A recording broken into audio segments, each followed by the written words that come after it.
Hi! Today we're going to talk about toxins, where we find them, how do we remove them, and why that's important. So let's dive in.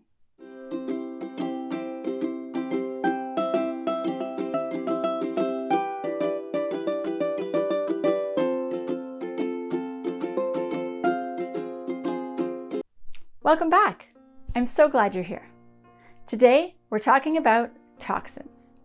The reality is, toxins are everywhere. In our clothing, our furniture, our personal care products, our cosmetics, our laundry soap, dish soap, our cookware, in the pesticides we use on our lawn and in our food, the ultra-processed foods that we eat, even our vehicles. I mean, they are literally everywhere. Studies have found that there are now toxins found in every single person. Even studies where they have taken umbilical cord blood from newly born children, they find an average of 200 different toxins in that blood, meaning that babies are already being exposed to toxins before they're even born. The reason this is important is because chronic toxin exposure can cause all kinds of problems in our body. The three areas most impacted are our endocrine system, which is our hormones, our neurological system, which includes our brain, and our immune system. And this chronic exposure can lead to immune dysfunction and autoimmunity. The biggest factor in creating autoimmunity through toxin exposure is the fact that many toxins can cause leaky gut. And if you haven't already watched my episode on leaky gut and why that's important, check it out. Now, this has been pretty grim so far, but there is good news. Our body has natural systems in place to remove toxins. Our sweat glands are great at removing toxins.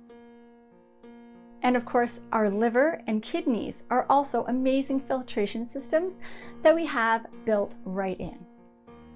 So our job is to reduce our exposure to toxins and to help optimize these filtration systems in our body so that they can do the job that they are meant to do. So how do we do this? That was the question I asked when I first started to dive in and read and learn about all of the toxins in our environment. And I'm going to be honest, when I first started to read about it, I just felt overwhelmed. I almost felt like, what's the point? They're everywhere, and no matter what I do, it's not going to make a difference. Now, of course, that's untrue. But it's a common thing that can happen. It's a common feeling. When we have something that feels so challenging or overwhelming, sometimes it can lead to inaction. And that was the case for me. Now, in our house, we have a saying that we like to repeat when we're about to take on a challenge that feels big or overwhelming. And the saying is, how do you eat an elephant? One bite at a time. So after many years of improving my health through diet and regular exercise, and even incorporating mental health components such as meditation and breathing and reflection, I finally felt ready to take a bite out of that elephant. And so I'm just going to share a couple of simple things that I do that reduce toxin exposure and that help to optimize my body's ability to remove those toxins once I am exposed. So the first thing that we did in our house was to go out and buy some houseplants. I learned that even just 2 houseplants in a room can remove up to 60% of the toxins. The thing is, I didn't realize that indoor air pollution is a real thing. So our carpet or area rugs, our furniture, our mattresses, our clothing, all off gas.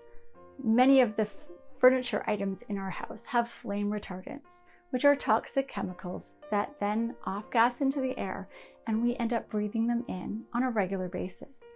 And so we took the kids out and they each got to pick 2 plants for their room. and we get to nurture life. We have the benefit of having nature inside, which we know is great for mental health and calming. And the bonus is it's a natural filtration system. Now, of course, if you would rather just go out and buy an air filtration system, you can do that too. But the thing is, you want to do something to reduce the indoor air pollution in your home. Breathing is something we do constantly, and we want to breathe in the cleanest air that we can. So some houseplants was a relatively low cost, simple and fun way for our family to improve the air quality in our home. The second thing we did was filtering our drinking water. Unfortunately, even though our drinking water passes municipal and provincial standards to be deemed safe, the reality is there are still many toxins in our water that we are exposed to on a regular basis. And chronic exposure to these toxins has shown to wreak havoc on our body. The toxins that they find in water can be anywhere from PFAS, lead, arsenic, chlorine, which is used to clean the water, as well as even birth control and antibiotics. And these are not things that we want to be putting into our body on a regular basis. Now, again, filtering your water can be as low cost as purchasing a Brita, keeping that in the fridge, or all the way up to installing a reverse osmosis system into your home's taps. We went in somewhere in the middle with our water filtration, but we filter all the water that we consume. The water that we drink, the water we use for making tea and coffee, for cooking, and of course, we even give our plants filtered water because we don't want to expose them to more toxins than we need as well. The last simple thing we did to reduce our toxin load was to change our toothpaste. We went for a more natural toothpaste that does not have fluoride and some of the other harsh chemicals in it that we don't want our bodies exposed to.